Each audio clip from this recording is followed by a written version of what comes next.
How you going, man? Hope you're well. Have you ever wondered why there is actually stigma around mental health? It's fucking silly, isn't it? But why it is?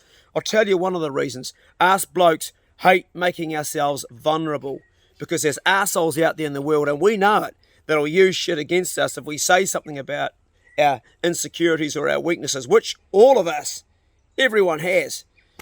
Problem is that we have an epidemic of suicide here in New Zealand and Australia. In fact, worldwide, America's stats are going up. We have a ridiculous amount of men taking their lives all the time right now. So men actually have to start speaking about it to remove the stigma.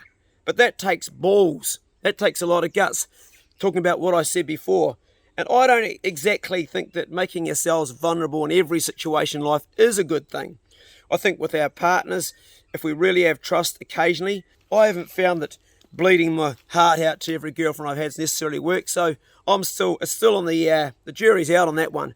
But when it comes to having something that's clinically wrong with you, whether it's anxiety, can't sleep, and you've got this anxiety going on, maybe you have insomnia, maybe you've got any emotion that's just overwhelming your life, then you need to get some help to get your life back on track.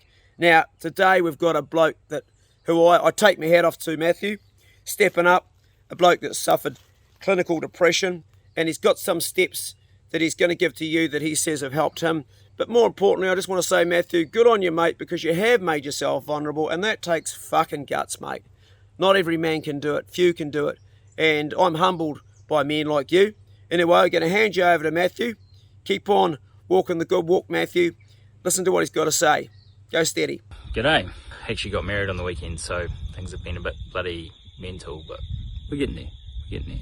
Yeah, look, I just wanted to say, look, I've got clinical depression. Had it for diagnosed for 10 years now, but probably had it for most of my life. A few things that work for me is this. It's getting out there in the outdoors, bit of a view, bit of an outlook.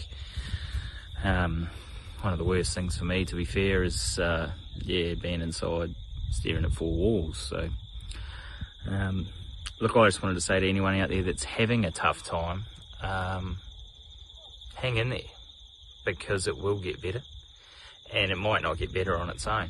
I've been medicated now for 10 years, and yeah, it's been hard to come to terms with, but it's been the best thing for me. All the medication does is it gives me a baseline so that, it keeps me above ground, to be honest. Look, I struggled with it. I really did. I really struggled with it. But now I'm comfortable with it, and I'm open to talking about it. I've been through a lot. I've dealt with a lot. And the medication has certainly helped that. And it certainly helped me to learn about myself and learn about how to deal with things and how to relate to others, actually, as well. Because there's a lot of people out there that are suffering, and there is still a stigma about mental health and depression and medication. And I just want to say to anyone that's thinking about reaching out, that has thought about asking someone, just do it, mate. Just do it. Doesn't matter who it is. I went to my GP, and I went to my best mate Andrew. He helped me through some really tough times, whether it was just sitting down for a beer or dragging me out hunting or fishing, or just giving me a better outlook on life.